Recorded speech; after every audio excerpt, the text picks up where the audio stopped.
Bah, écoutez, je vous propose de démarrer. Je suis Hervé Vista, shifter bénévole ici à Strasbourg. Alors, pour ceux et ceux qui étaient déjà ce matin sur le premier créneau, on, on, on, on passe des messages, créneau après créneau, pour vous présenter un petit peu la journée, nos travaux respectifs les différentes initiatives qui peuvent vous être proposées. Alors là, sur ce deuxième créneau, je vais vous parler de l'UPE, notre partenaire de cette journée, des shifters, en deux mots, parce que ce n'est pas le sujet de cette conférence. Alors l'UPE, pour ceux qui ne connaissent pas, c'est une association dynamique de 10 000 auditeurs. À l'UPE, ici, vous êtes dans l'école principale. Il y a 300 enseignants qui anime près de 700 cours variés, vraiment une multitude d'activités qui est dispensée ici à l'UPE. Alors, il y a cette école aussi, mais l'UPE est également présente dans le nord de l'Alsace à Hague. Alors, je vous invite bien évidemment à passer par l'accueil de l'école, le catalogue de formation. Ça a démarré, là, ils ont rentré il y a quelques jours. Donc, il ne faut pas hésiter à aller regarder un peu ce qui existe en termes de cours. Et un petit mot sur les shifters également. Alors, les shifters, c'est une association de 20 000 membres. Les shifters ont vocation d'appuyer un think tank qui s'appelle le Shift Project, qui travaille à la sensibilisation de deux contraintes qui se présentent à nous. D'abord, la raréfaction des énergies fossiles, et puis surtout, la deuxième contrainte, la principale, c'est tout simplement l'élimination, enfin, l'atténuation de notre dépendance à ces mêmes énergies fossiles, lutter contre le dérèglement climatique lié à la carbonation, le délai de carbonation. Alors, les shifters ici en Alsace, nous sommes 300 membres. Nous avons grosso modo trois missions. Nous assurons des conférences grand public, des conférences dans les lycées, ce que j'appelle grand public, et voilà. Aujourd'hui, typiquement, l'instant T, conférences assurées par un shifter, des conférences également dans les entreprises, pour bien entendu éclairer sur les enjeux de la décarbonation. Nous assurons aussi, dans ça, c'est le deuxième pilier, un travail de plaidoyer auprès des élus et des pouvoirs publics, toujours sur ce même sujet de décarbonation de l'économie. Et le troisième pilier, simplement, nous participons à des événements. Aujourd'hui, cette journée, UPEJP et nos grands événements de la rentrée. Voilà, je vous invite à faire un petit tour sur notre stand qui est au premier étage, dans une belle salle de la Marseillaise. En montant, en marquant de ça. Et voilà, donc là maintenant, je vous propose que nous attaquions la conférence qui est délivrée par Ambroise Igoal, voilà, l'ingénieur, et qui va nous parler de priorisation en termes, en termes alimentaires. Je te laisse le faire. Merci beaucoup Hervé. Effectivement, aujourd'hui, on va parler bœuf local, porc au bio. Quelle priorité? L'enjeu, en fait, c'est qu'on a un gros contexte de biodiversité en déclin, de changement climatique. Comment est-ce que nous, depuis notre assiette, dans notre comportement de consommateur, on peut avoir un effet et puis réduire ces crises qui nous arrivent? Bien sûr, on sait qu'il y a des crises en permanence, des crises conjoncturelles, le Covid, l'Ukraine, etc. Il ne faut pas oublier qu'il y a aussi des crises de long terme. Et je pense que vous êtes tous dans cette salle déjà au courant de ces crises. On va pas trop s'apesantir sur ce que ça représente. Le changement climatique, on sait déjà qu'on va dépasser la limite des 1,5 degrés. Et avant la fin du siècle, pour l'instant, on se dirige très au-delà des 2 degrés qui sont considérés comme une limite safe. Pour la biodiversité, on est à un rythme d'extinction des espèces qui est 10 à 100 fois supérieur à la normale. On est dans une phase d'extinction des espèces créées par l'homme. Alors, agriculture, alimentation, environnement, vous avez de nombreux enjeux. Aujourd'hui, on va se concentrer sur deux enjeux principaux. Donc, on ne va pas pouvoir aborder le bien-être animal, la santé, les sols, les pollutions, etc. Simplement, on n'avait pas assez de temps. Deux enjeux principaux, donc le changement climatique, la biodiversité. Et pourquoi? Simplement parce que, à travers notre alimentation, on a une influence sur ce qui se passe dans les champs, et là-dessus, on a une influence à la fois sur le climat et la biodiversité. Si vous regardez l'empreinte carbone d'un Français, en fait, il y a 25% de notre empreinte carbone qui est liée à notre alimentation. Donc, à travers votre assiette, vous pouvez agir sur votre empreinte carbone. Si vous regardez cette fois-ci la biodiversité, c'est encore plus flagrant. Quand vous regardez la biodiversité, vous avez plusieurs causes d'érosion. Donc, on a un organisme scientifique qui s'appelle l'IPBES, l'IPBES, qui est l'équivalent du GIEC pour la biodiversité, qui nous donne ces 5 causes d'érosion de la biodiversité, autrement dit de perte des populations et des espèces.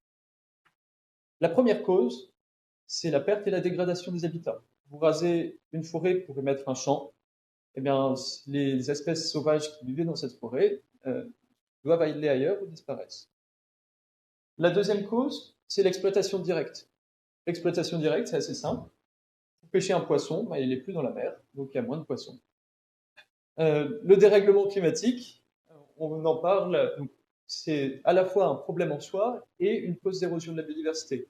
On disait à la conférence précédente, en fait, on a des migrations des espèces, donc des migrations des insectes, des migrations des espèces végétales qui ne sont pas toutes à la même vitesse. Et ça, ça cause des gros déséquilibres dans les écosystèmes.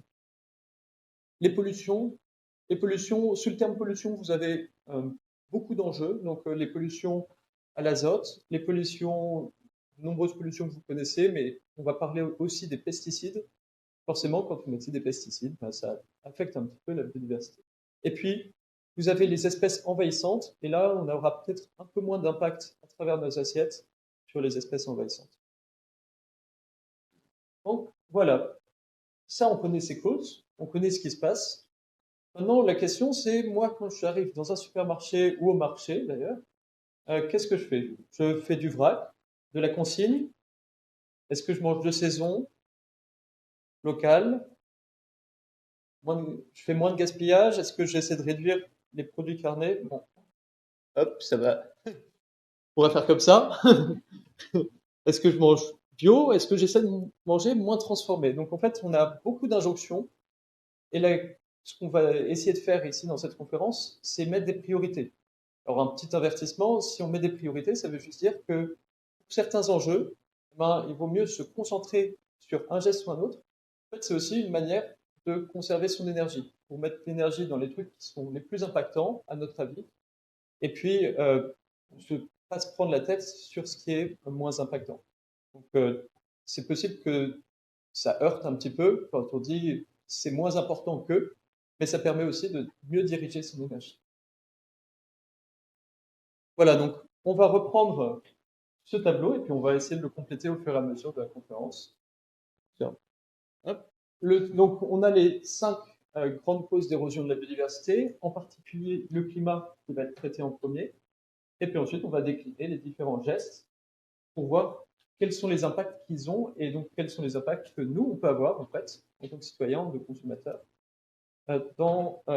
sur le climat et sur la biodiversité. On va commencer un peu rapidement par peut-être l'enjeu le plus facile, parce que c'est facile à quantifier, c'est le climat. Donc, premier geste, le vrac. Vous savez très bien que si vous ne prenez pas d'emballage, vous n'avez pas besoin de produire de plastique. Vous n'avez pas de produire de plastique, eh bien, ça permet de réduire l'empreinte carbone liée au plastique. Oui, mais vous avez un rapport de l'ADEME qui est cité ici, Panorama Évaluation environnementale du vrac en France, qui vous dit que quand vous faites du vrac, vous avez en moyenne un petit peu plus de gaspillage. Ça, c'est le sucre qui reste dans votre casier. C'est les pâtes qui ont un peu trop traîné, donc qui sont abîmées. Et donc, en fait, sur les produits secs, eh bien, l'empreinte climat, donc là, on parle uniquement climat, du vrac, elle est compensée par ce petit excédent de gaspillage. Ça, par contre, c'est pas la même chose sur les produits liquides. Les produits liquides, ils ont la petite particularité d'être dans des bouteilles en verre, souvent. Et le verre, c'est quelque chose qui est très énergivore à produire. forcément, si c'est énergivore à produire, quand on arrive à s'en passer, en faisant de la consigne, par exemple, vous avez des acteurs locaux qui essaient de le ramener, et bien là, vous avez un petit impact sur le climat. Deuxième enjeu, les saisons. Vous savez tous, quand on consomme un fruit ou un légume de saison, et bien forcément, ça émet moins de CO2, moins de gaz à effet de serre. Donc ça réduit notre empreinte climatique. Pour deux raisons. Souvent, quand vous mangez des tomates hors saison, soit il a fallu les faire pousser dans une serre chauffée au gaz naturel fossile. En fait, le gaz naturel, c'est un gaz fossile, donc ça émet du CO2. Donc, soit vous faites ça dans une serre chauffée, soit vous les amenez du Maroc ou d'Espagne, où là, ils ont pu pousser dans des conditions un peu plus favorables. Je vous laisse 2 minutes pour réfléchir un petit peu à votre avis.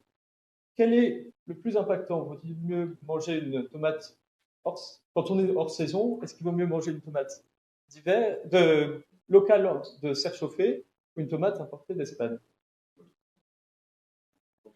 Exactement. Donc on a un podium. En haut du podium, c'est la tomate qui est locale de saison. Dans ce cas-là, il n'y a pas de souci. Mais si vous êtes en hiver et que vraiment vous avez envie de tomate, ben en fait, ça coûte moins cher en termes de CO2 de l'importer que de la produire en France dans une serre chauffée. Donc, il y a un impact avec la saison. Maintenant, si on prend les 25% de notre empreinte carbone liée à l'alimentation, on remarque qu'il y en a à peu près 10% qui est lié aux fruits et légumes. Donc, ça veut dire que si vous mangez de saison et local, vous agissez sur les 10% des 25% de votre empreinte carbone. En fait, manger de saison. En fait, manger de saison, du coup, vous allez peut-être réussir à réduire, mettons, jusqu'à moitié votre empreinte carbone sur les fruits et légumes. Ça fait une réduction de 5% de votre empreinte carbone alimentaire. C'est bien, mais peut mieux faire. Maintenant, le local. Le local, alors quand on regarde un petit peu, maintenant, on va décomposer l'empreinte carbone plus en fonction des produits, mais en fonction des étapes de la transformation. L'essentiel de la transformation, c'est lié à l'agriculture. Mais vous avez quand même une grosse partie qui est liée au transport. 14% qui est lié au transport de marchandises, donc le transport des bananes pour venir ici, etc. Et puis 5% lié au transport des ménages. Ça, c'est pour aller, quand vous prenez, j'espère, vous prenez peut-être le vélo, mais si vous ne prenez pas le vélo et que vous allez en voiture au restaurant, etc., ou faire les courses, eh bien, ça fait partie de ces 5%. Le local, du coup, ça permet de réduire les coûts de transport. C'est simple. Alors, il y a petite nuance quand même qu'on peut apporter, c'est qu'en fonction du mode de transport, vous êtes plus ou moins efficace. En fait, plus de 50% des kilomètres parcourus par les aliments que consomment les Français sont parcourus en bateau. Ils arrivent peut-être du Maroc en bateau, ou des États-Unis, ou d'Australie, etc. Mais l'essentiel des émissions, même l'écrasante majorité, c'est lié au transport routier. Tout ça, donc c'est ce que vous avez là, c'est plus de 80%. En fait, c'est pour une simple et bonne raison que le bateau, c'est 10 fois plus efficace que le camion pour parcourir la même distance pour une même quantité d'aliments. Et en fait, si on revient un peu sur le fait de prendre sa voiture pour aller faire les courses, quand vous allez faire des courses et que vous avez un caddie de 50 kg, en fait, vous ne transportez pas beaucoup d'aliments. Donc finalement, c'est pas très efficace pour transporter des aliments. Ça fait que quand vous êtes avec votre voiture par rapport au camion, vous faites x20 par tonne kilomètre transporté. Bon, ça, c'est pas très visuel. Alors, je vous propose quelque chose d'un petit peu plus visuel. Imaginez que vous avez du soja qui part du port de Santos au Brésil, qui arrive à La Rochelle, pardon, à Saint-Nazaire, puis à Strasbourg, et puis vous faites un aller-retour à Molsheim-Strasbourg pour aller chercher 50 kg de soja. Bon, ça vous tient à peu près tout l'hiver pour vos poules. Eh ben, en fait, sur chacun de ces trajets, vous avez émis à peu près 200 grammes de CO2 par kilo transporté. En fait, chaque trajet est à peu près équivalent en termes de transport par kilo d'aliments. Voilà ce que ça veut dire que d'être plus efficace en termes énergétiques en bateau par rapport au reste. Donc local, oui, mais pas n'importe quel local. Parce que si vous prenez du local du sud de la France, eh ben, ça va quand même transporter, ça va quand même parcourir quelques kilomètres. Maintenant, on arrive sur le gaspillage. Le gaspillage, vous savez que c'est un consensus. En fait, c'est très simple. On a besoin, si on gaspille moins, on produit moins, à toutes les étapes du cycle, vous avez moins d'impact sur la biodiversité, sur le climat.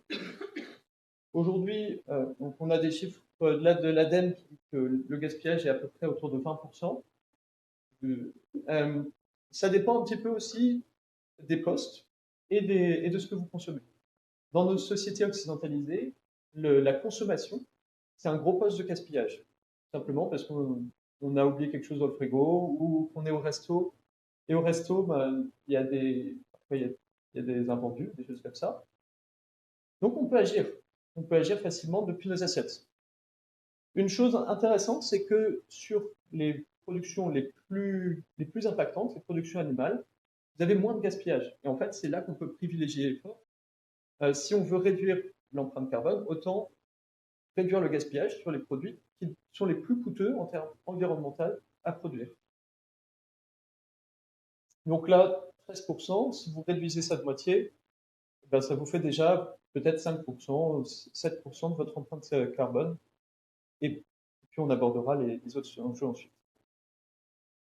Ensuite, vous avez des régimes moins carbonés. Ça, c'est un graphique assez classique.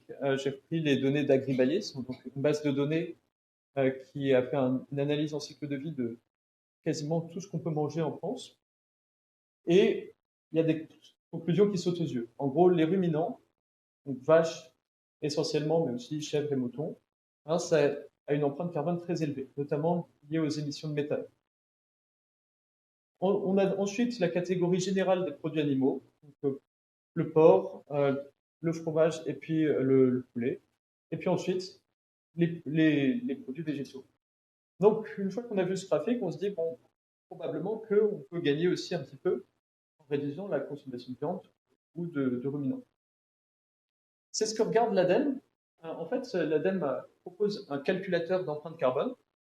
Et donc là, vous pouvez regarder un peu quelle est votre empreinte carbone et quels sont les gestes quantifiés qui vous permettent de la réduire. Voilà, vous avez des gestes, par exemple, volaille, être flexitarien, manger 2 repas avec de la viande par semaine, végétarien, vegan. Il y a une forme de gradation.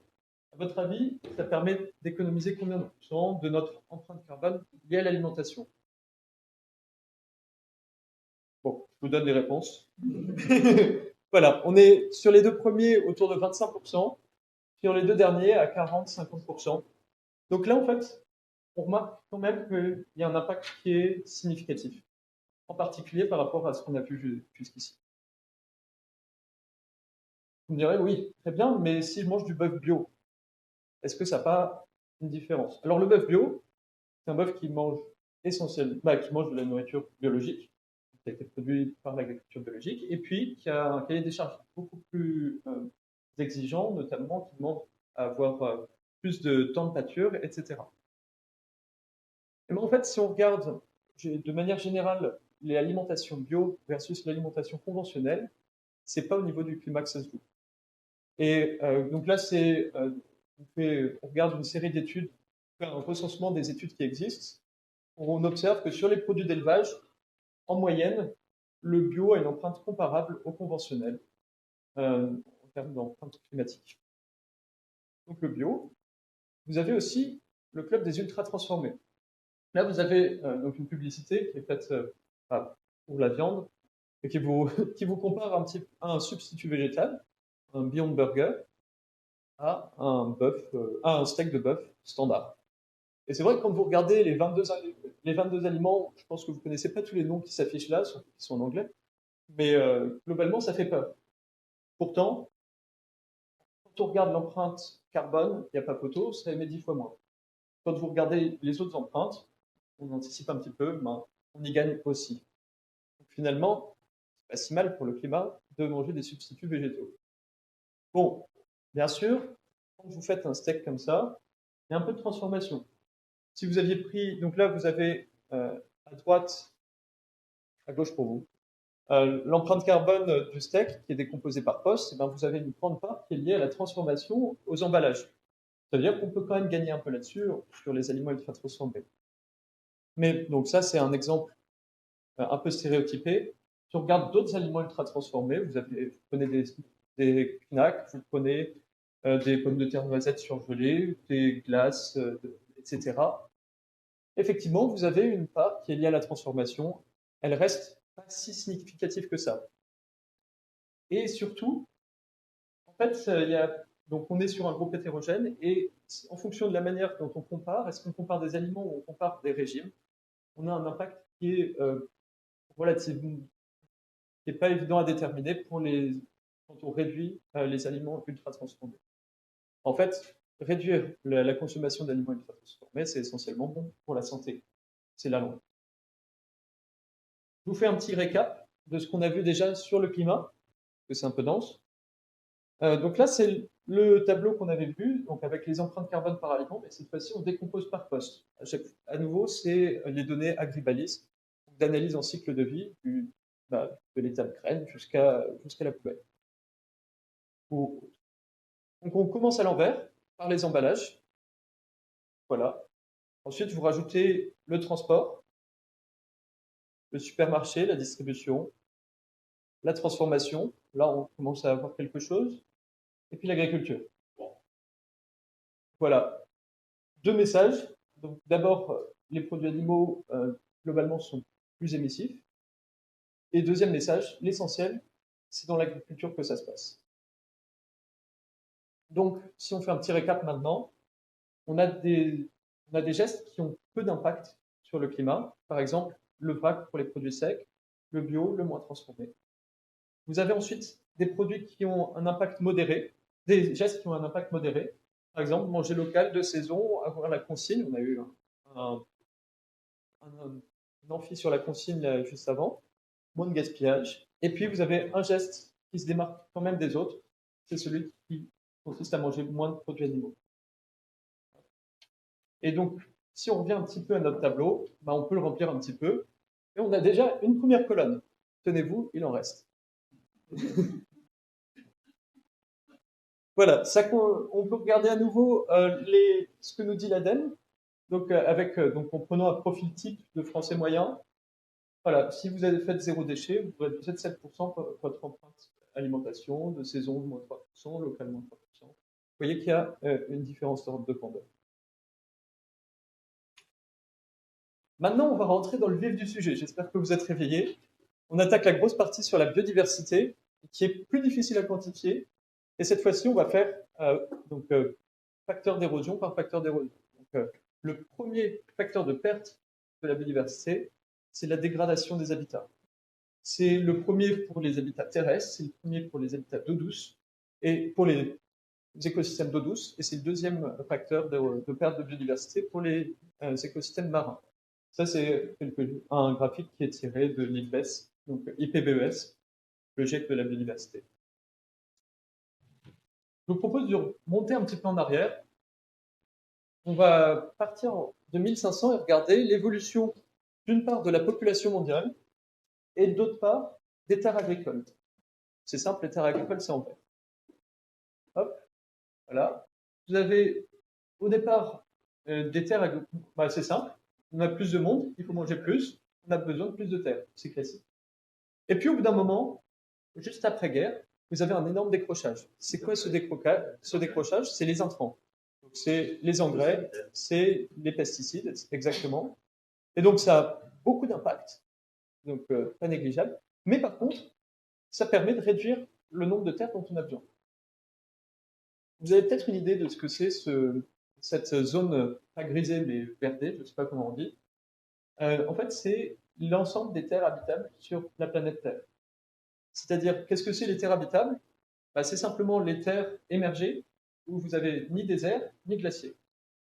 Vous voyez bien que si on avait continué à suivre l'augmentation de la population, on aurait un problème, parce que ça veut dire qu'on aurait dû utiliser toutes les terres émergées, y compris celles où il y a aujourd'hui des forêts, y compris celles où il y a des savanes, des arbustes, etc. Et même peut-être que ça n'aurait pas suffi. Donc, utiliser moins de terre, c'est bien pour la biodiversité, ça laisse de l'espace pour d'autres habitats. D'ailleurs, donc on voit là qu'on a à peu près 50% des terres habitables qui sont réservées à l'agriculture, mais c'est pas tout. On a aussi 2 tiers des forêts, en fait, qui sont des forêts exploitées, plus ou moins intensément. Donc, des forêts exploitées, ça veut juste dire que on les entretient, on coupe le bois, etc. Donc il y a quand même des interventions. Voilà. Les terres artificialisées, c'est minime à l'échelle du monde, un peu plus large à l'échelle de la France. Quels sont les grands facteurs de déforestation? Est-ce que vous avez des aliments qui vous viennent en tête? L'huile de palme, soja. Exactement. Eh bien, alors, l'agriculture. Il faut savoir que la déforestation, aujourd'hui, c'est pas une question de papier. La déforestation, c'est avant tout une question d'agriculture et de plantation. En fait, dans ces 80-60%, vous avez 14% qui est lié à la production d'huile de palme, la production de soja, et 30% qui est lié au pâturage. Et si vous voyez une image, c'est au Brésil, en plein cœur de la forêt amazonienne. Enfin, ce que vous faites, c'est que vous faites une route, puis vous faites des routes en râteau, et puis autour des routes, vous défrichez, puis vous mettez des pâturages. Donc, aujourd'hui, l'élevage, enfin, les prairies pour les élevages ruminants, c'est le facteur de déforestation majeur. Et il y a quand même une petite différence entre l'huile de palme qu'on a citée et le bœuf. C'est-à-dire que pour produire 1 kg d'huile de palme, vous avez besoin de mobiliser à peu près 3 mètres carrés pendant 1 an. L'huile de palme, c'est extrêmement productif. Pour produire 1 kg de viande de bœuf, avec une race à viande, vous avez besoin de 100 fois plus. Si on le met à l'envers, ça veut dire que quand vous mangez 1 kg de bœuf amazonien, c'est comme si vous mangiez 100 kg d'huile de palme indonésien. Voilà. Je vous mets au défi quand même de manger 100 kg d'huile de palme indonésienne. On continue un petit peu sur la place de l'élevage. Donc, vous vous souvenez, donc 45% est dédié à l'agriculture. Là-dedans, vous avez 2 tiers de prairies. Et puis, vous avez aussi des cultures qui sont destinées à l'alimentation de l'élevage. Vous avez aussi des cultures qui sont destinées à des usages industriels, par exemple, des biofuels, ou pour faire vos vêtements en coton. Ça, c'est de la culture aussi. Et donc, les végétaux pour l'alimentation humaine, c'est à peu près 16% de la surface qu'on utilise en agriculture. L'élevage, c'est 80% de la surface, et ça vous permet de produire à peu près un peu moins de 20% des calories et un peu moins de 40% des protéines dans le monde. Vous avez à peu près la même chose en France, donc, sauf qu'en France, on mange un peu plus de viande. Donc, quand vous regardez le graphique, alors il faut que je me concentre de droite pour vous, donc, qui représente l'empreinte sol de notre alimentation en France. L'essentiel de notre empreinte sol, c'est lié à la viande et puis les produits animaux. Bien sûr, il y a une question qu'il ne faut pas oublier, c'est celle de la qualité des habitats. Quand vous êtes sur une monoculture immense, sans haies, sans arbres, là, vous avez très peu d'habitats, même d'habitats semi-naturels. Donc, vous avez plus grand-chose, en fait. Quand vous arrivez à mettre des haies, et effectivement, même dans des prairies, vous avez un habitat qui est plus agréable, donc des habitats semi-naturels qui permettent quand même à des espèces sauvages de s'installer. Donc, on reviendra sur cette question des prairies en tant qu'habitat sauvage. Vous avez aussi des solutions qui existent. Et une solution, très simple, c'est de dire, voilà, ici, on protège. Donc, on fait un parc naturel, on fait une aire protégée, et puis on dit, on limite les activités pour laisser pour faire quoi d'ailleurs? Là, c'est un tableau de l'IUCN. Donc, l'IUCN, c'est l'association qui met à jour et qui a établi la liste des espèces protégées, donc qui est un peu au courant du sujet, qui a fait une classification des aires protégées. Alors, tout en haut, vous avez des aires protégées qui sont essentiellement là pour préserver la biodiversité et la vie sauvage. Nous, ce qu'on a en France, c'est plutôt des aires qui se trouvent ici, dans la catégorie 5. Donc, c'est des aires qui sont gérées principalement dans le but d'assurer la conservation des paysages, cool, et à des fins récréatives. Ça veut dire que, en fait, on a des aires protégées, mais le but ultime de nos aires protégées, c'est pas toujours de protéger la vie sauvage. qu'est-ce qui se passe dans les aires marines? Ben, dans les aires marines, on prend un peu moins de placettes. Donc, on a des aires protégées et puis on a des zones de chalutage. Vous remarquerez que ça se recouvre un petit peu. En fait, dans l'essentiel de nos aires protégées, on a le droit de passer un chalut. Et donc, forcément, passer un chalut, encore plus un chalut de fond, ça a parfois des impacts sur la biodiversité et sur les habitats. C'est le scandale des annonces gouvernementales sur des aires marines protégées. Voilà, oui, Ça ressemble plus que la réalité. Le gouvernement a annoncé 32% d'aires marines protégées. Et on est, alors même si on regarde la façade atlantique, on est à moins de 1%. Donc d'aires marines protégées véritables. Donc on a une protection des espaces. Vous avez une conférence de Bloom là-dessus, je pense qu'ils reviendront, ils en parleront. Voilà, donc si on regarde maintenant dans notre assiette, le vrac, la consigne de saison, moins transformée, peut-être que ça ne joue pas trop. En faisant moins de gaspillage, de toute manière, on est toujours gagnant, c'est simple. Et en faisant local, bah, d'une part, on a peut-être moins d'impact sur la déforestation tropicale. Ça dépend si votre bœuf local a été nourri au soja brésilien ou pas. Et puis, vous avez quand même des normes en Europe qui sont plus strictes qu'ailleurs. Par contre, l'essentiel, bah, c'est moins de produits animaux. Et le bio, ça permet d'avoir une meilleure qualité des habitats, avec parfois un petit peu plus de surface. C'est pour ça qu'il y a un goût pour moi. On passe au deuxième pilier, donc au deuxième facteur d'érosion de la biodiversité. Cette fois-ci, on va parler de l'exploitation directe. L'exploitation directe, on a dit, bah, c'est la pêche, c'est aussi la chasse, ou par exemple l'abattage d'arbres tropicaux pour faire nos terrasses en Europe. Eh bien, on va parler rapidement de la chasse. Ici, vous avez un auroch. Ils ont disparu à peu près après le Moyen-Âge en Europe et dans le monde. Les bouquetins ont failli être décimés. Heureusement, on a créé des parcs naturels en Italie qui ont permis de sauvegarder les populations. Le tétralyre était chassable en France jusqu'en 2022, jusqu'à un arrêté constitutionnel qui donnait 5 ans à l'espèce pour se remettre. Aujourd'hui, on a 4500 individus en France. Et puis, il ne faut pas oublier que la France, c'est la métropole, mais c'est aussi les territoires d'outre-mer. En France, on a des forêts tropicales. Dans nos forêts tropicales, comme dans beaucoup de forêts tropicales, on a un impact considérable aussi de la chasse sur les populations d'espèces sauvages. Bon, on a parlé de la chasse rapidement. C'est pas l'essentiel, c'est une partie, mais l'essentiel de l'exploitation directe, c'est la pêche. L'exploitation directe, c'est le premier impact sur la biodiversité marine. Alors là, pareil, on fait un petit retour en arrière. On commence en 1950 et on regarde l'évolution de la pêche. Au départ, c'est facile.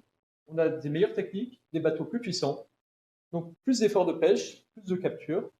Là, c'est ce que vous voyez dans l'air en bleu clair, la pêche en mer. Vous avez l'aquaculture et la pêche en mer. Tout semble aller bien. Et puis, à partir des années 90, on continue de mettre plus de bateaux, d'avoir des bateaux qui sont plus puissants, des techniques qui sont plus efficaces, plus d'heures en mer aussi pour pêcher. Et donc jusqu'en 2010-2015, on augmente l'effort de pêche. C'est dommage parce qu'on augmente l'effort de pêche et on pêche en fait pas plus de poissons.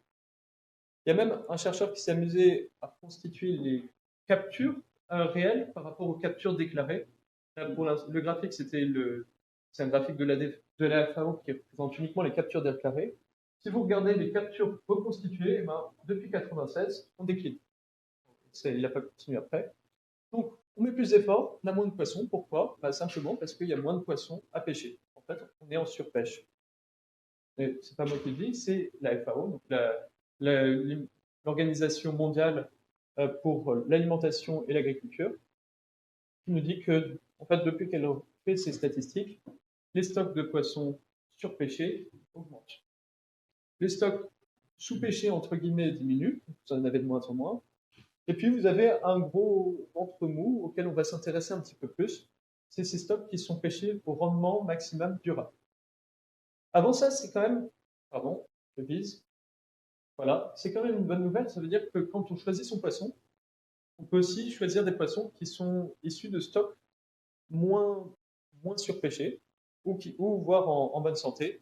Donc ça, c'est un exemple. Vous avez plusieurs listes comme ça qui vous disent que qu'il vaut mieux éviter certains poissons qui sont en état de surpêche. Revenons quand même au rendement maximum durable. Qu'est-ce que ça veut dire? Bon, c'est durable, ça on l'a compris. Alors qu'est-ce que c'est? Au départ, quand on met plus d'efforts de pêche, eh ben, vous augmentez les captures. C'est ce qu'on a fait jusqu'au milieu des années 90. Puis au bout d'un moment, vous avez moins de poissons, et donc vous pêchez plus, mais vous avez moins de captures. Donc ça, c'est pas très efficace. Le rendement maximum durable, c'est quand on arrive à pêcher un maximum de poissons sur le long terme. C'est ça. Mais ça veut dire que, en fait, quand vous vous situez juste avant, eh ben, vous allez mettre de l'effort et vous allez rien gagner en capture. Donc ça, c'est pas très efficace. Si vous mettez de l'effort et que ça vous rapporte rien, alors d'une part, il y a les populations qui diminuent, mais en plus, c'est pas économiquement viable. Donc l'optimum économique, il se situe avant le rendement maximum durable. Et puis pour l'instant, on n'a pas en fait parlé d'écosystème. Et donc si on parle d'un équilibre durable cette fois-ci d'un point de vue biologique, on se situe quand même probablement un petit peu avant. Est-ce que c'est pas un peu étonnant que l'équilibre durable, la capture est supérieure à la population? Non, ça c'est illustratif. C'est illustratif. C'est sur deux axes différents. C'est pas c'est une courbe tracée comme ça, qui est peut-être même trop régulière. Enfin, elle est trop régulière. Donc là, peut-être qu'on peut reprendre quand même ce graphique et dire que le pêcher exploité au rendement maximum durable, c'est pas forcément des stocks qui sont gérés de manière durable au sens des écosystèmes. Oui, et puis on a des problèmes de bycatch, de pêche, pêche non désirée qu'on rejette à la mer morte. Enfin, bon, il y a beaucoup d'enjeux.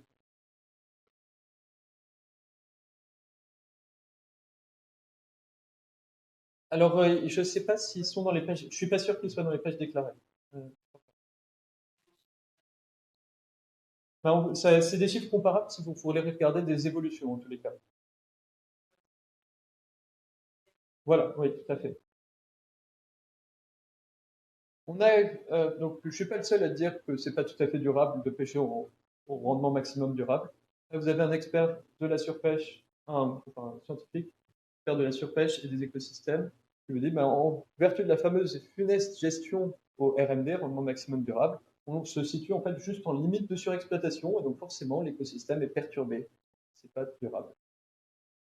Vous avez vu aujourd'hui, quasiment la moitié des poissons consommés dans le monde sont issus de l'aquaculture.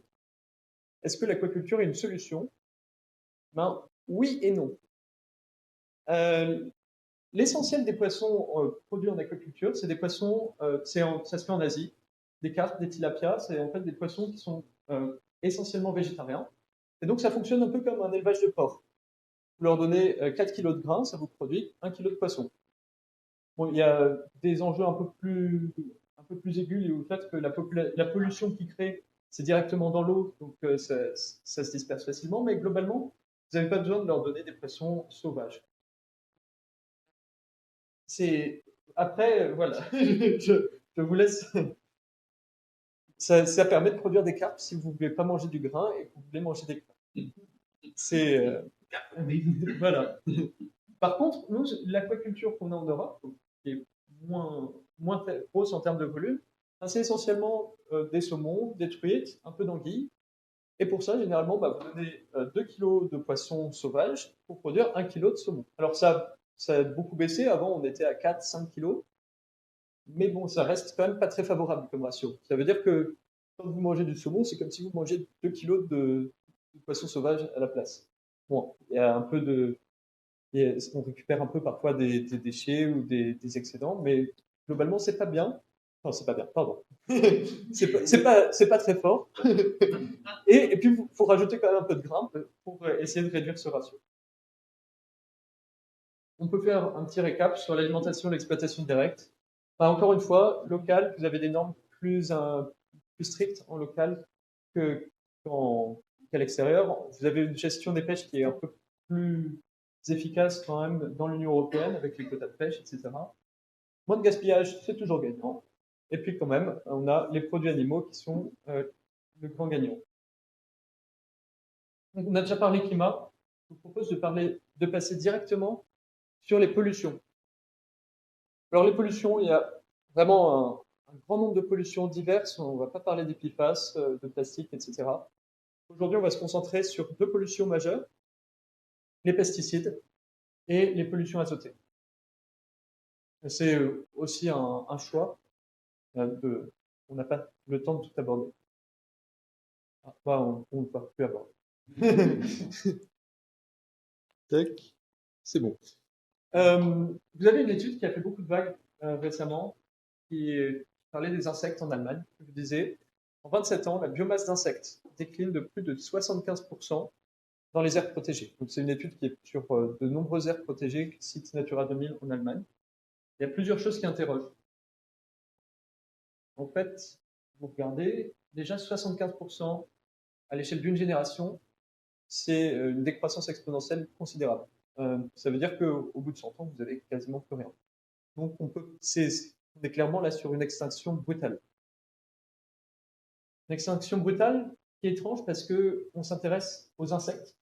Et les insectes, c'est des espèces extrêmement résilientes que vous trouvez partout dans le monde, dans toutes les niches écologiques. Et donc, si on arrive à faire ça sur des insectes, on peut dire qu'on arrive à faire ça à peu près sur tout le règne animal et au-delà.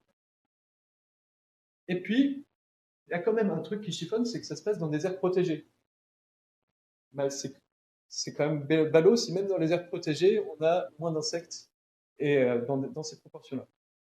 Alors, on a ces photos qui nous expliquent un peu le contexte de l'étude. À gauche, vous avez un piège à insectes. Comment ça se passe?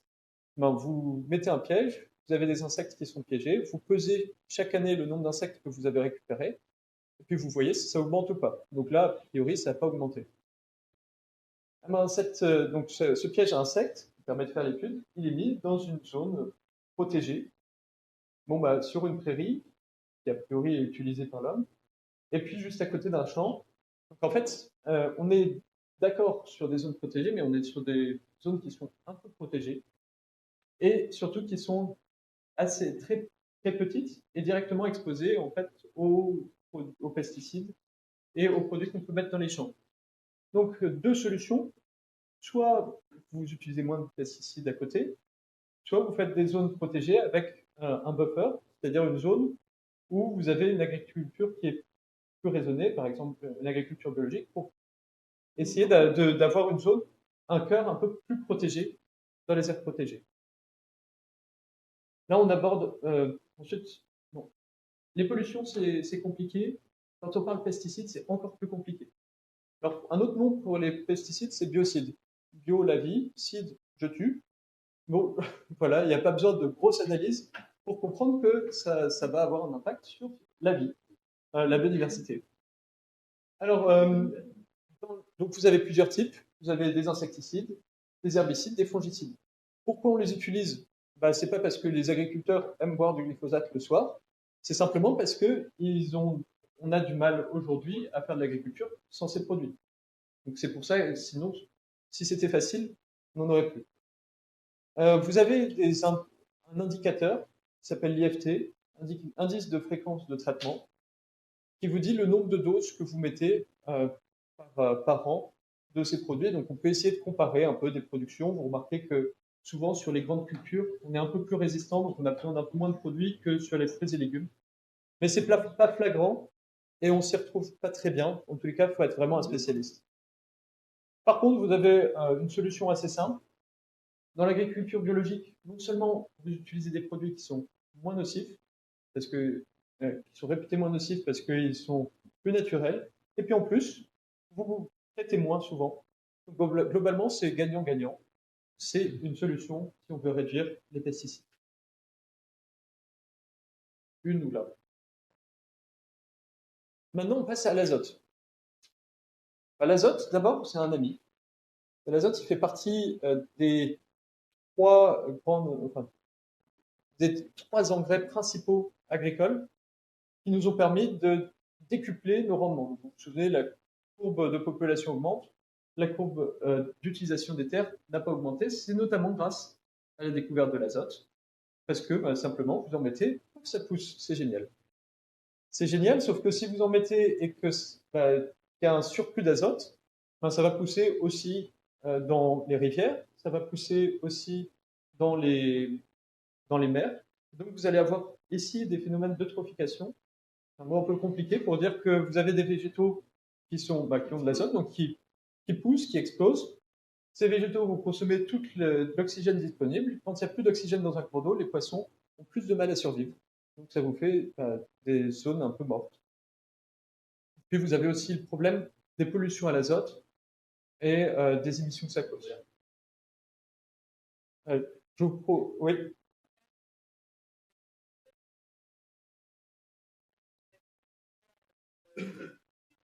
exactement. Donc en France, on a l'avantage d'avoir, et en Union européenne, on a l'avantage d'avoir des normes qui permettent de réduire les surplus d'azote. Par contre, là, vous avez déjà une première réponse à la question. Bah, en France, l'élevage porcin, il est concentré dans la Bretagne. Quasiment 60% des porcs produits en France sont en Bretagne. Là, du coup, les porcs, ils font quelque chose qui est très utile en agriculture, c'est le lisier. Le lisier, c'est un engrais, ça contient plein d'azote notamment. Et donc, ce serait bien de le mettre dans les champs. Sauf que vous êtes sur une toute petite surface et vous avez beaucoup de lisier. Et là, voilà, vous dépassez les seuils d'azote. Et puis, vous avez toujours de manière générale, en fait, en agriculture, on a besoin de rajouter de l'azote pour avoir des gros rendements. On est de toute manière au-delà des concentrations naturelles qu'il y aurait en azote. Et donc, forcément, vous avez des lessivages ou de la liquidation, c'est quand il y a de l'eau qui passe et puis qui emmène un peu d'azote. Ça, il y a un moment où on ne peut pas aller jusqu'à zéro perte d'azote. Par contre, on peut les réduire en appliquant justement les normes en agriculture. Donc,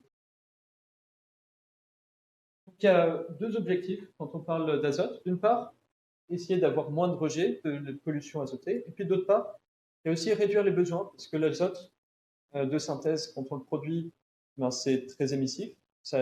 On utilise du gaz naturel fossile. Et, euh, et puis, quand on épand des engrais azotés, d'ailleurs qu'ils soient de synthèse ou organiques, ben, ça émet du protoxyde d'azote. Et le protoxyde d'azote, c'est le troisième gaz le plus important en termes d'impact à effet de serre au niveau mondial. Alors, là, ça va devenir technique. On garde un peu en tête ces deux objectifs et puis on va regarder un peu le cycle de l'azote. Vous avez une conférence qui sera dédiée, donc on anticipe un petit peu, mais en début d'après-midi. Le cycle de l'azote, globalement, on le retrouve partout, l'azote. Au départ, on le retrouve dans les engrais, et puis ensuite, on va le retrouver dans les protéines. Les protéines sont végétales ou animales, sont des chaînes à base d'azote. Et puis ensuite, vous allez le retrouver dans les urines, dans les déchets, et, euh, et donc vous l'avez à peu près à toutes les étapes de la consommation, de l'étape agricole à la transformation, à vos assiettes. Quand on regarde l'ensemble des fermes en Union européenne, quels sont les apports primaires d'azote dans ces fermes? Eh bien, essentiellement, aujourd'hui, c'est des engrais chimiques. Vous avez ensuite les légumineuses. On a vu le grain d'Alsace à la conférence précédente qui parle de la fixation symbiotique. Les légumineuses arrivent à capter l'azote de l'air et à le rendre disponible pour les plantes. On remarque quand même que aujourd'hui, les légumineuses, c'est un rôle mineur par rapport aux engrais azotés chimiques. Et puis ensuite, vous avez d'autres choses. Ensuite, ces flux d'azote, ils vont être tournés vers l'élevage, qui va consommer une grande partie de la production végétale et qui restitue l'azote sous forme de lisier. En passant, il y a aussi des importations. Quand vous apportez un tourteau de soja, il y a de l'azote dans le soja, donc ça constitue une importation d'azote. Tout ça, ça permet de produire un petit peu de protéines animales, un petit peu plus de protéines végétales, qui va être transformée, et puis ensuite, ça va aller vers l'alimentation, et puis d'autres usages, le textile, les animaux de compagnie, etc. Donc, à chaque fois que vous avez des pertes, les flèches enfin, la largeur des flèches est proportionnelle au flux d'azote. Et donc, nous, qu'est-ce qu'on peut faire maintenant qu'on a ce cycle de l'azote devant les yeux pour essayer de réduire à la fois les rejets et les besoins d'azote? Alors, il y a des mesures d'efficacité. On peut essayer de recycler, par exemple, les urines humaines ou recycler un petit peu plus, travailler là-dessus, sur le recyclage des déchets animaux. Si on veut réduire les besoins, il y a quelque chose qu'on remarque quand même, c'est que l'élevage nécessite énormément de flux d'azote entrant et sortant pour produire peu de quantité. En réduisant l'élevage, vous réduisez les besoins d'azote totaux. Et puis, un autre enseignement intéressant, c'est que si on n'arrive pas à réduire les besoins de l'ensemble du système après la phase agricole, ben, a priori, on n'arrivera pas à se passer des engrais chimiques, parce que même en doublant ou en triplant la part de légumineuses. Oui. Vous pouvez aussi mettre de l'azote dans les prairies, même si ça se fait un peu moins. Je crois que vous avez des statistiques sur les prairies fertilisées dans le Hauts-de-France, c'est quand même une part conséquente, à 80%. Sur d'autres prairies, vous en avez moins. Et souvent, en fait, vous avez effectivement élevage extensif, intensif. Même, même quand vous nourrissez essentiellement à l'herbe, vous avez une part de la ration qui est du grain ou ce qu'on appelle des concentrés à base de soja. Dans ce cas-là, bah, vous avez aussi, enfin, il faut apporter un peu de culture. Et moins. Ouais, on y reviendra.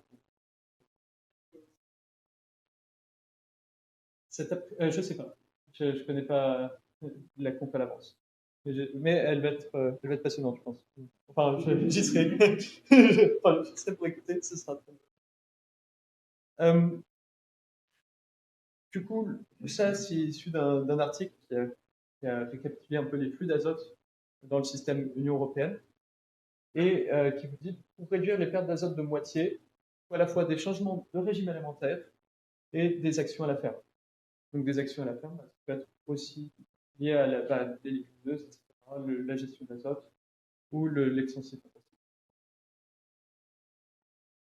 On fait un récapitulatif. Globalement, à peu près toutes les actions qu'on peut trouver vont avoir un impact sur une pollution ou une autre. Pollution plastique, pollution plastique. Il y en a deux qui ressortent de ce qu'on a vu. Le bio pour les pesticides et moins de produits animaux pour l'azote.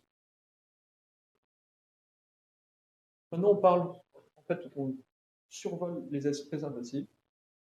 Les espèces invasives, c'est quoi? C'est des espèces qui sont pas issues qui sont pas domestiques, pas indigènes, pardon, qui arrivent et qui se plaisent bien finalement, qui occupent des niches écologiques d'autres espèces et donc qui perturbent les écosystèmes. Par exemple, vous avez l'écrevisses de Louisiane, vous avez le ragondin, le silure est un peu une exception, il n'est pas encore considéré comme une espèce invasive, mais il est indigène et il fait un peu des dégâts. En fait, ce qu'il fait, c'est que quand vous avez un barrage, vous avez souvent des trappes à poissons. Et le silure a compris que s'il reste devant la trappe à poissons, ben, il va voir tous les saumons qui vont passer. Et donc, vous avez la trappe à poissons, le silure, et puis le saumon. Et puis un autre saumon, et puis le silure grossit, mais pas les saumons. Voilà. Puis vous avez aussi des espèces invasives végétales, par exemple la jussie à droite, qui bouche un peu les milieux aquatiques. Ce que vous pouvez faire éventuellement dans votre assiette, c'est manger les écrevisses de Louisiane, vous distinguer, faire du pâté de ragondin, je ne vais pas essayer, éventuellement ne pas relâcher le silure si vous êtes adepte de la pêche, etc.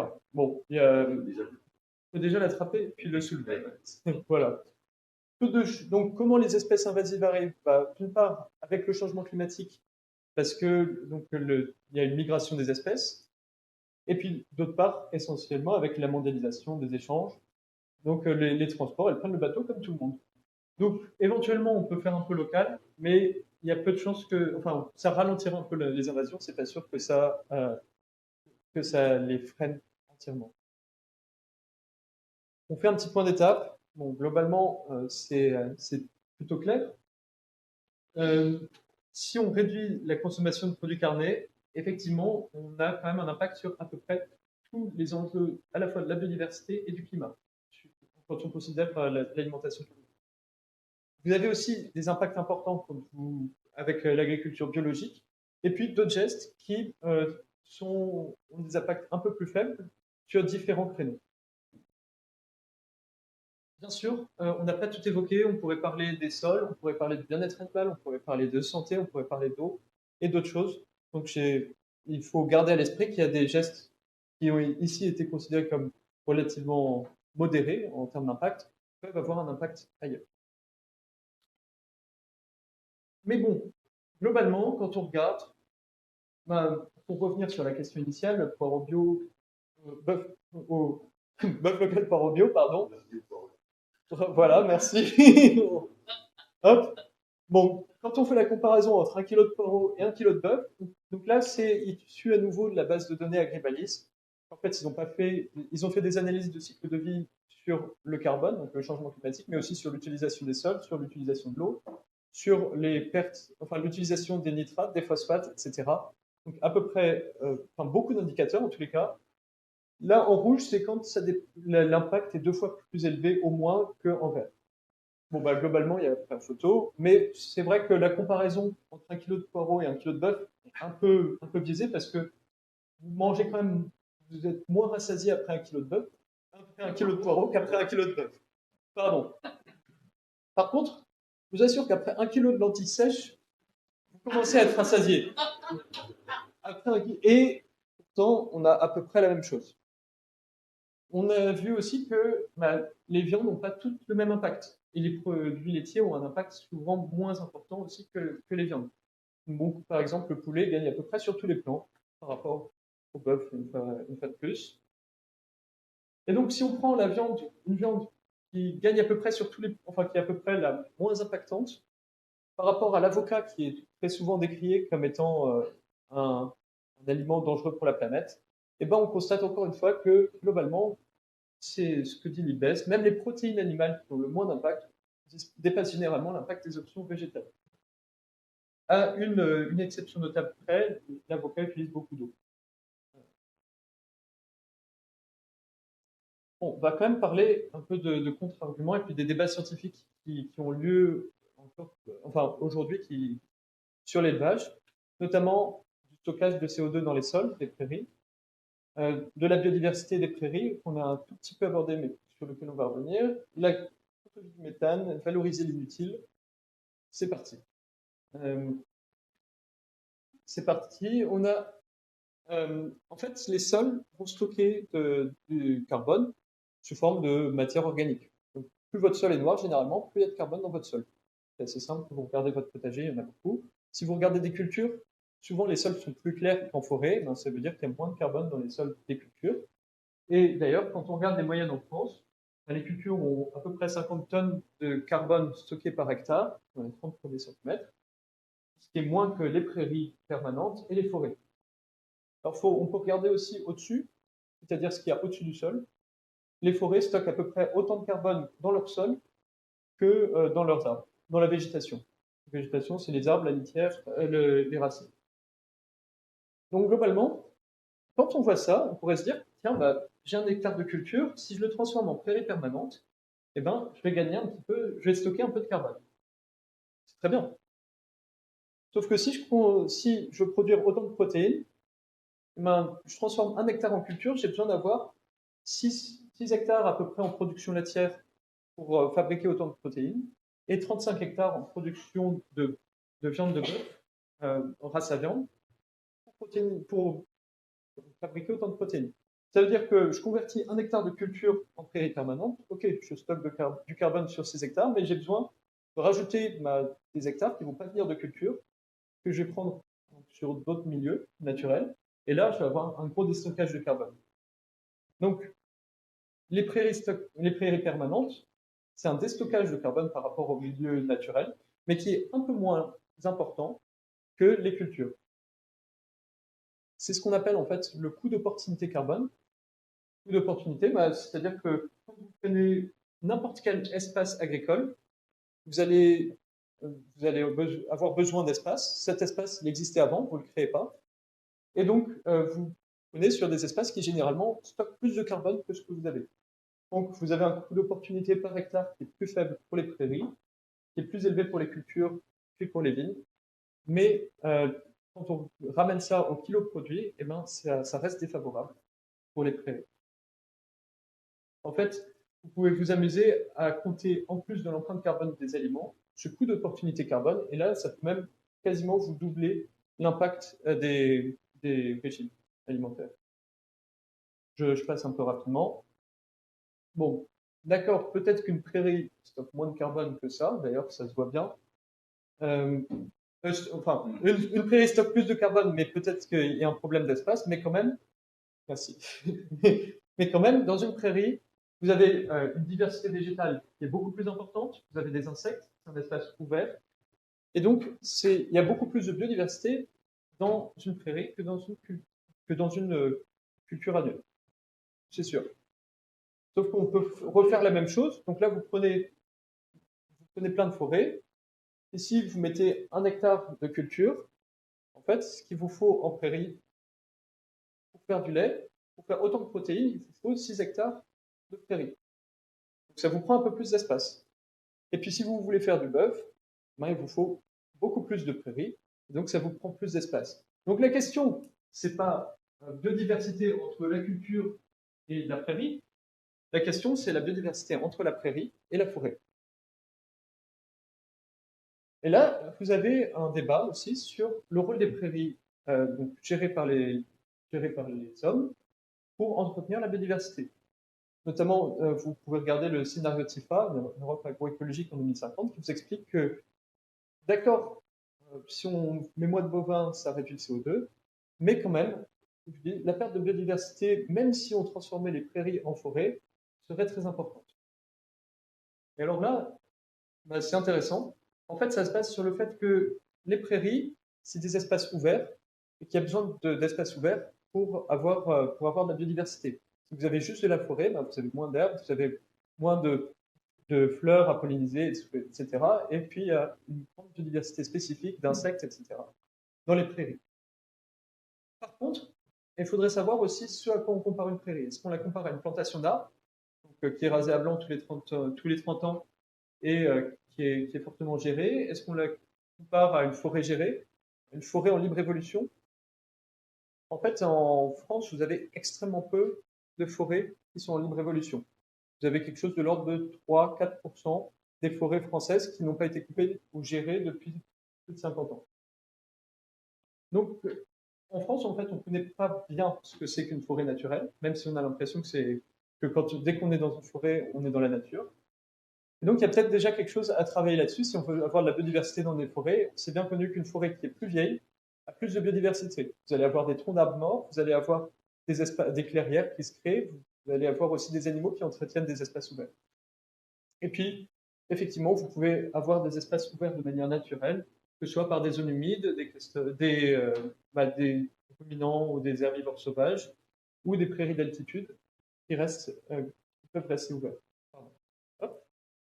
Bon, et puis, c'est quand même marrant parce que si on regarde la biomasse des mammifères sur Terre, en fait, il y a 4% de mammifères sauvages, 60% de mammifères domestiques, et dans ces mammifères domestiques, vous avez à peu près 35%, enfin, en tout, dans toute la biomasse terrestre de mammifères, vous avez 35% de bovins.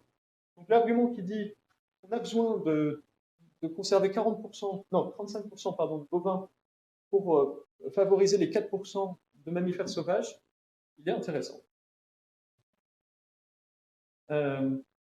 Ensuite, il y a l'enjeu du méthane. Le méthane, c'est pas un gaz à effet de serre comme les autres.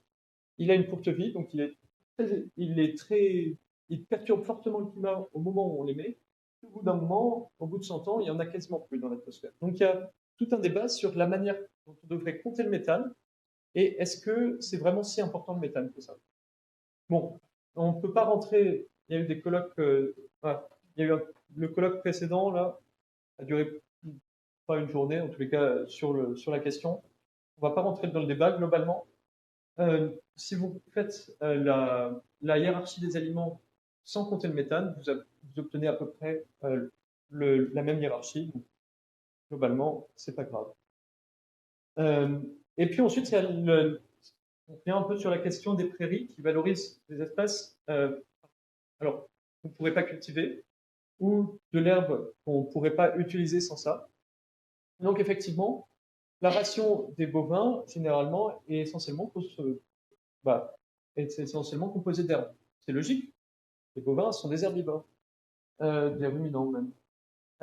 Mais même dans cette ration, vous avez une part pas complètement négligeable de la ration qui est composée de céréales et d'éléments concentrés, notamment les tourteaux de soja. Et même si vous regardez que ces quelques pourcents de leur ration animale, c'est moins efficace de leur donner ça plutôt que de le manger nous humains. Donc, effectivement, quand c'est vraiment des résidus, bah, quand on ne peut pas consommer du blé pour l'alimentation humaine, donc là, il y a vraiment un impact. Quand on produit du blé, mais qu'il nous reste de la paille éventuellement, ou des choses, là, on peut l'utiliser, mais l'essence, il y a quand même un impact au-delà de ce qu'on peut faire entre guillemets, en anti-gaspi grâce à l'élevage. Donc on a de la marge. En gros, si on veut réduire l'élevage, on a de la marge avant qu'on n'arrive plus à recycler nos excédents. Bon, vous avez aussi une manière d'attaquer le consensus, et cette fois-ci, on n'est plus dans l'argumentation scientifique, mais on est vraiment dans la désinformation. Et là, vous en avez, par les lobbies. Et comment ça marche en fait? Vous avez des lobbies, donc, essentiellement de la viande, qui vont aussi créer un réseau d'influenceurs, qui vont essayer de recruter des scientifiques, des pseudo-experts, pour attaquer des études. Et par exemple, là, récemment, vous avez un article qui fait globalement référence en termes d'alimentation équilibrée à la fois pour la santé et pour la planète, qui s'appelle Eat Lancet. Et il y a tout un dossier qui a été fait sur le fait qu'il y avait une énorme campagne de désinformation qui a été lancée juste avant la publication, la mise à jour de ce rapport, pour essayer de l'atténuer, de le faire passer à la trappe. Donc, vous avez de la désinformation, vous avez des lobbies. Et c'est pas évident de trouver de l'information fiable. En tous les cas, c'est facile de se laisser avoir. Pourtant, globalement, il y a un consensus scientifique, c'est ce que rappelle notamment cette étude, et c'est globalement ce qu'on trouve dans l'essentiel. Je ne connais pas de rapport de projection vers une agriculture durable. On n'a pas une diminution des protéines animales dans les sociétés occidentales. Conclusion, on va faire un petit récap. En fait, l'agriculture, c'est un système contraint. C'est contraint d'une part par la disponibilité des terres, par la qualité des sols, la disponibilité de l'eau, et puis c'est contraint en aval aussi par le fait qu'il faut nourrir quand même une population qui est beaucoup plus importante aujourd'hui qu'il y a 100 ans. Si le système n'était pas contraint, eh ben, ce serait une excellente nouvelle. Ça voudrait, si on avait une infinité de terres, si on avait 10 millions d'êtres humains à nourrir, ce serait très facile. Bon, ce serait peut-être pas une excellente nouvelle parce qu'il faudrait faire partie des 10 millions d'êtres humains. Mais bon, en tous les cas, d'un point de vue de l'agriculture, ce serait très facile. Le problème, c'est qu'on a ces contraintes et que du coup, les agriculteurs sont obligés de faire des compromis. Et même quand on veut améliorer le système, il va falloir faire des compromis entre utiliser moins de terre et consommer plus d'intrants, ou utiliser plus de terre et utiliser moins d'intrants, donc de pesticides et d'engrais, etc.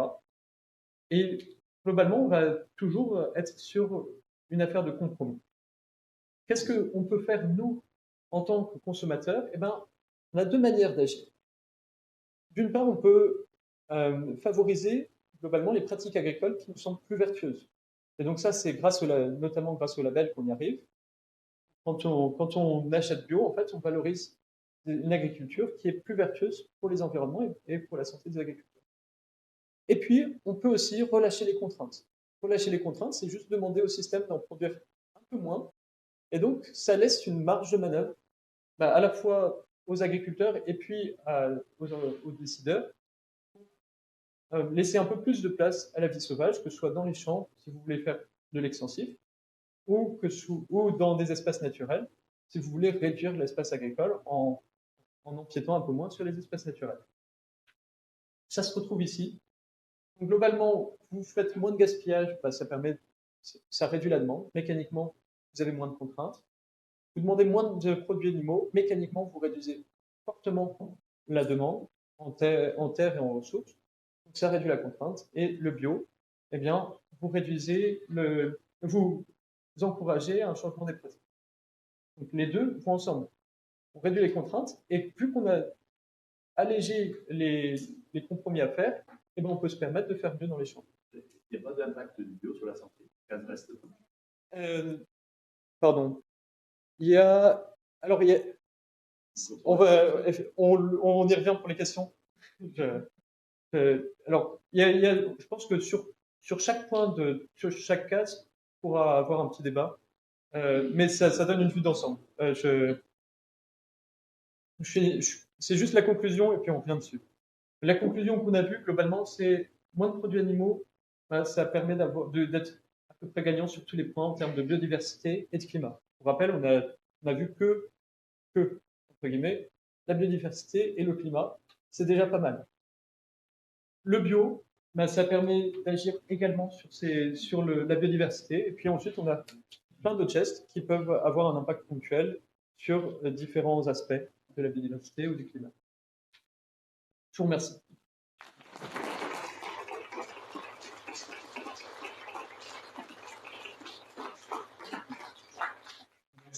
Merci Ambroise pour cette présentation dense mais passionnante. Je vous propose de passer maintenant à la session questions-réponses. Alors chez les shifters, on aime bien toujours shifter les réponses hommes-femmes. Voilà. On a déjà eu la question homme. Voilà, du coup, la prochaine, ce sera.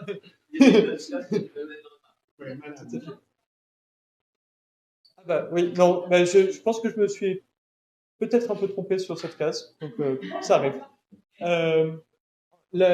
L'impact sur la santé du bio, c'est pas évident, ça a des impacts différents selon ce que vous regardez.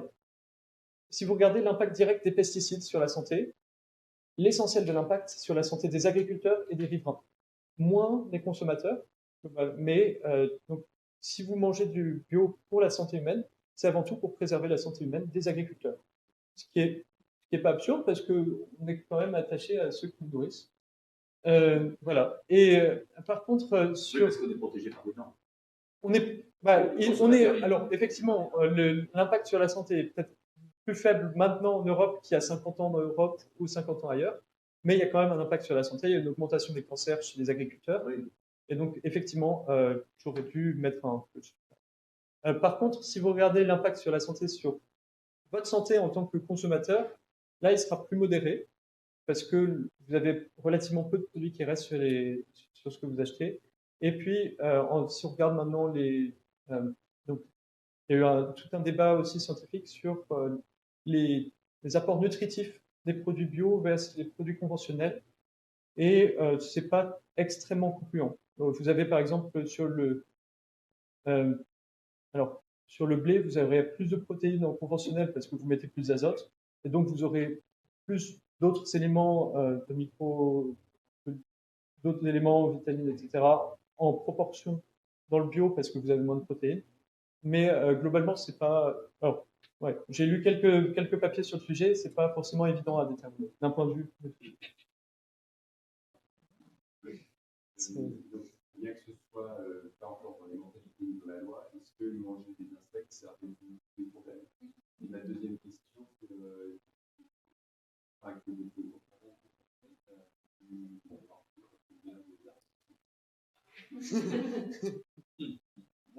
alors, sur les insectes, effectivement, on réduit à peu près l'impact quasiment tout. En fait, un insecte, c'est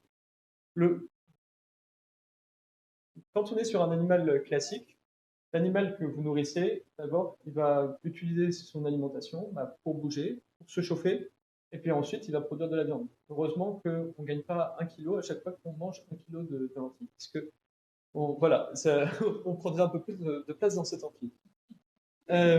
Mais les insectes, donc le problème, c'est que quand on veut faire de la viande, c'est qu'il y a une conversion qui est pas très efficace. Et plus on est sur un gros animal, globalement, moins la conversion est efficace. Les vaches, c'est très peu efficace. Les porcs, ça l'est plus. Les poulets, c'est plus efficace. Et les insectes, eh ben, on est sur quelque chose qui est beaucoup plus efficace. Et donc, forcément, on réduit quand même beaucoup l'impact si on est sur des insectes. En fait, c'est très bien. Nombre de papiers, beaucoup. Enfin, il y a plusieurs centaines de papiers au moins là-dedans. Enfin, au moins que ce soit sur l'écologie ou sur la biodiversité. Ce que vous voyez, c'est que donc là, à 100%, vous êtes sur le conventionnel. Ensuite, là, il a regardé plusieurs études différentes et donc il en a fait une synthèse. Et donc, il y a des études qui vont dire que le bio émet beaucoup plus et d'autres études qui vont dire que le bio émet moins.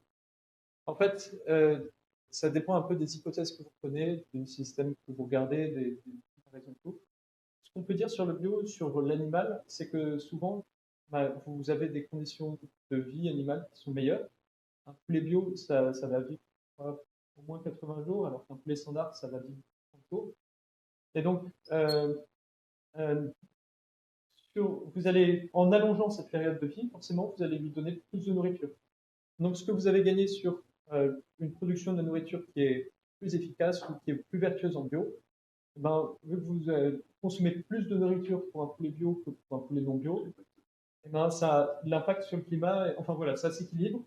Et donc voilà pourquoi vous avez souvent au niveau du climat, un impact qui est incertain du bio. Alors, vous avez Agribalis, le site d'Agribalis, vous avez quasiment tout ce que vous pouvez manger et ça vous détaille donc l'impact climatique, mais pas que. Agribalis, c'est AGRI BALYSE. Et donc, c'est réalisé notamment avec l'aide de l'ADEME. Et après, en application, vous avez Yuka, que je connais un peu moins, mais que vous connaissez peut-être déjà. Yuka, Y-U-K-A. Et je sais pas je sais pas exactement sur quel facteur, enfin, quelle est leur méthodologie.